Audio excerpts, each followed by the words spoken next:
Mercedes Mone is reportedly deep in talks with AEW, and industry sources expect the former WWE Women's Champion to become All Elite in the very near future. Plenty of details on that. Plus, The Rock returned last night on the Day 1 edition of Monday Night Raw and seemingly laid out a challenge, or at least called out the Tribal Chief himself, the undisputed WWE Universal Champion Roman Reigns. And Roman Reigns has since responded to The Rock's comments. Kota Ibushi has been taken to the hospital after his match for Pro Wrestling Noah today, reportedly suffering not one but two ankle injuries. That includes one broken ankle. Plenty of details and updates on Ibushi's health.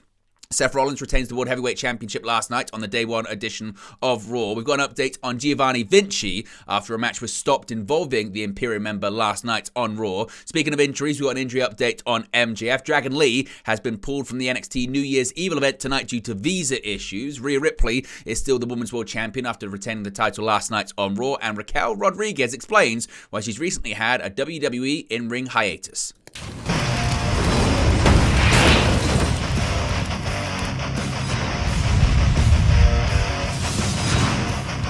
Hey guys, welcome back to Wrestling News 365. Hope everyone is doing very well. As always, there are plenty of news stories to get into in the world of professional wrestling. Let's start off talking about Mercedes Mone, who could be about to become All Elite in the very near future. Mercedes Mone could be narrowing in on her decision about her future in professional wrestling. Of course, had been reported by Fightful and others this past week that Mercedes, the former Sasha Banks in WWE, had been in conversations with World Wrestling Entertainment about a potential return to the company. However, the two sides were far apart on terms, reportedly. Now, in following up, Fightful say they've learned that Mercedes Mone has continued conversations with All Elite Wrestling just a month after it looked like the two sides couldn't come to terms for really the same reasons that WWE and Mone couldn't come to terms. That was money. It was reported previously by Sean Ross Sapp that there were working plans for Mone and AEW to work together in 2024, and then in late 2023 it became apparent that those working plans were no longer in place. However, it looks like now the plans are back on. Now, beyond that, those in the industry that Sean Ross Sapp has spoken to say that All Elite Wrestling is the likely landing point for the former WWE superstar.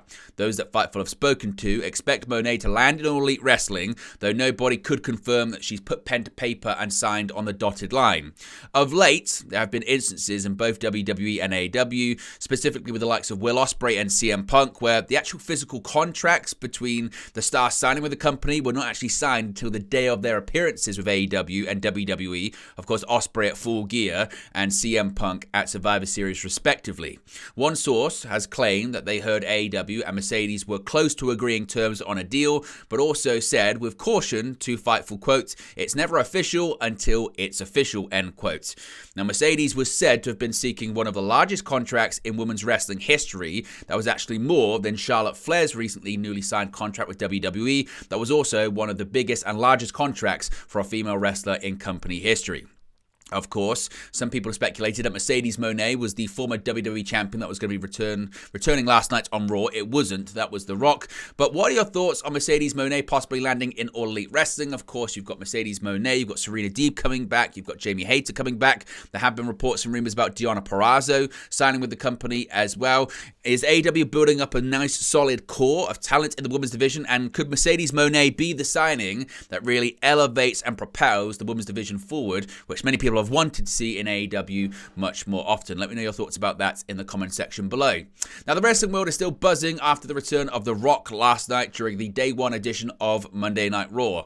After tons of speculation over the last 7 days about a former WWE champion returning to WWE, on last night's episode of Raw, the thousands of fans in San Diego, California, and the millions at home let out an audible sigh when the former WWE champion was revealed to be none other than Jinder Mahal.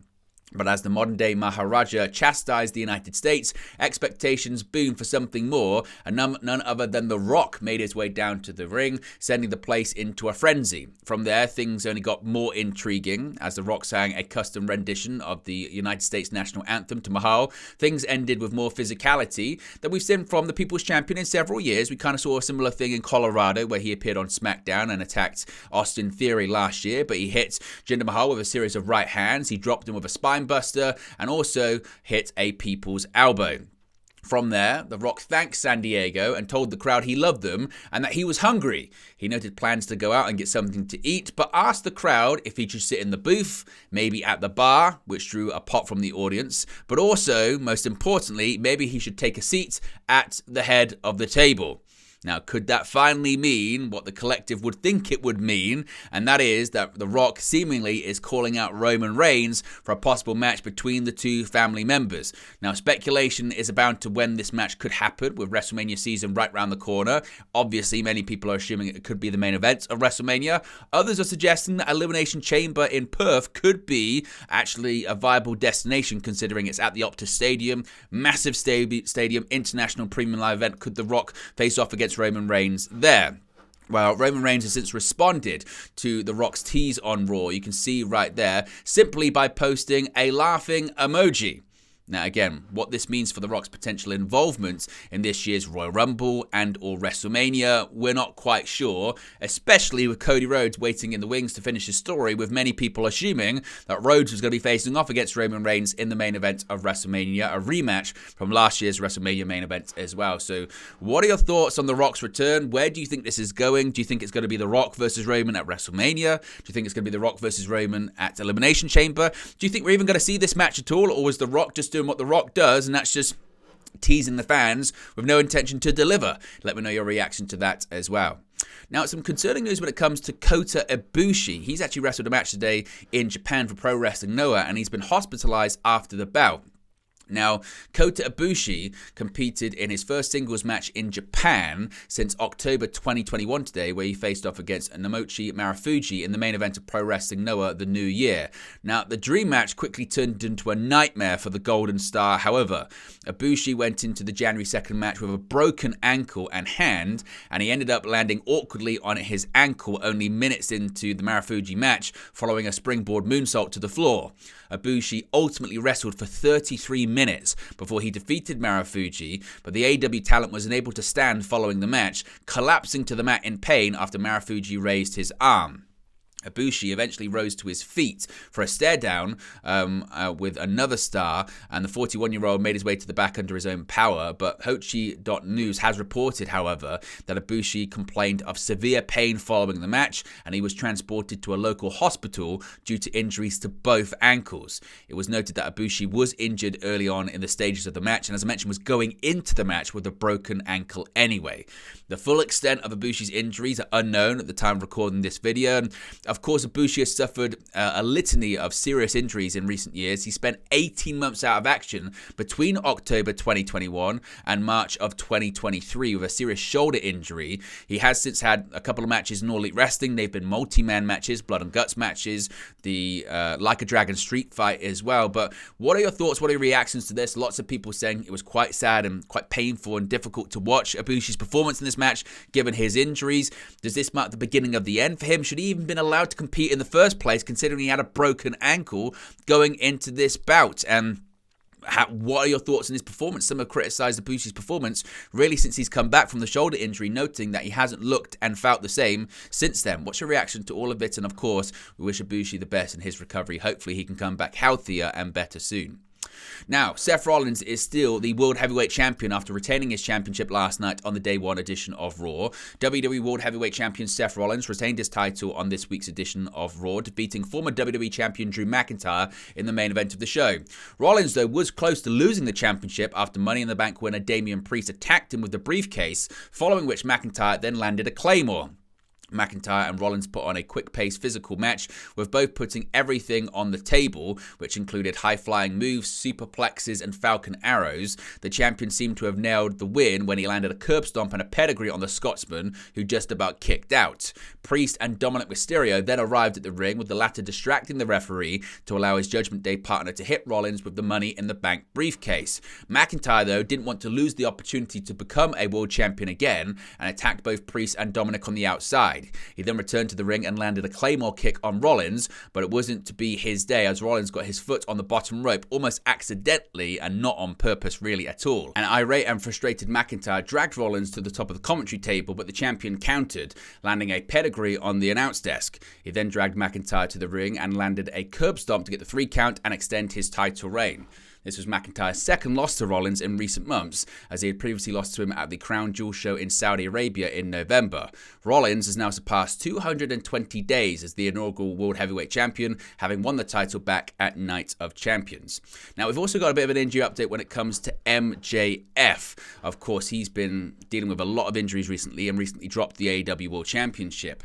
MJF's 406-day reign as the AEW World Champion ended on December 30 at the World's End pay-per-view, with Samoa Joe defeating him to win the gold in the main event.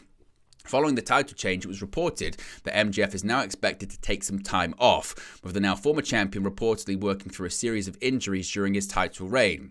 Per Dave Meltzer on the Wrestling Observer radio show, MJF may have to undergo surgery to fix a shoulder injury, which would keep him out of action for a considerable amount of time. Meltzer noted, quote, "His shoulder is legitimately hurt. I was told that he either is going to have to rehab the shoulder, the main problem, or he may need surgery. Just judging from how severe it was, he may need the surgery, and the surgery would put him out for quite some time. He is still debating which path to take." It has been previously reported that AEW had always planned for Samoa Joe to win the AEW World title at World's End, regardless of MJF's injury status. If we get any more details on MJF and any planned time off, of course, we'll let you know. Now, speaking of injuries, we've got a bit of an injury update on Giovanni Vinci after a scary moment last night on the Day 1 edition of Raw. The Imperium star had to be escorted to the back by doctors after Kofi Kingston's drop kick. There was a tag team match involving Imperium versus Jey Uso and Kofi Kingston. The drop kick from Kingston landed on his face, following which the match was called off. After Raw, Vinci said on X that he is fine and thanked everyone for their concern in Italian. Vinci and his Imperium teammate Ludwig Kaiser teamed together to face off against Kingston and Uso in a tag team match. During the match, Kingston landed a dropkick when Vinci jumped from the second rope and caught the Imperium star flush in the face. The referee halted the match immediately, following which the WWE doctor rushed in and called off the match. Kingston and Uso were declared the winners. So, of course, we get any more details on the severity of the injury, we'll let you know, but certainly good news from Vinci's point of view that he said that he is okay. Now, another absence from WWE, but this one isn't injury-related, involves the NXT North American Champion Dragon Lee. NXT is kicking off 2024 in a big way tonight with New Year's Evil, though they're down a major superstar. It seems misfortune has presented an opportunity, though, for surprise. Current NXT North American Champion Dragon Lee announced on X yesterday evening that he is stuck in Mexico with visa problems, but it sounds like the LWO will be just fine this evening in their match against the No Quarter Catch crew. Lee led off with a Happy New Year greeting before explaining the unfortunate circumstances surrounding his inability at the moment to return to the United States. And with that in mind, he'll have to miss New Year's Evil and his match alongside Joaquin Wilde and Cruz del Toro against Drew Gulak, Miles Bourne and Damon Kemp. Promising a surprise, however, has fans speculating as to who the mystery tag team partner could be for the LWO. Of course, some people are speculating it could be the returning Andrade El Idolo now that he is free from AEW after his contract expired. AEW president himself, Tony Khan, acknowledged after World's End on Saturday that it would make a lot of sense for the presumed and once again Cien Almas to tag with his compatriots and maybe align himself with the LWO. It's been heavily rumoured that Andrade would quickly make his way back to WWE since word got out that his AEW time was up. So possibly Andrade could return tonight, possibly on the NXT New Year's Evil event. Now, if you're worried that this visa issue is going to keep Dragon Lee out for quite some time, per PW Insider, there are no imminent issues with Dragon Lee's new work visa. The report noted that the visa has been approved, just didn't arrive in time for him to travel back to the US for Tuesday's show due to the holidays. PW Insider noted that Lee is expected back in the US soon. It's just a matter of Dragon Lee physically obtaining the visa. The report stated that Lee could actually return to the US as soon as this week, ahead of Friday's SmackDown New Year's Revolution show. So it's not a massive issue. It's just a case of he didn't actually physically get his hands on his visa in time.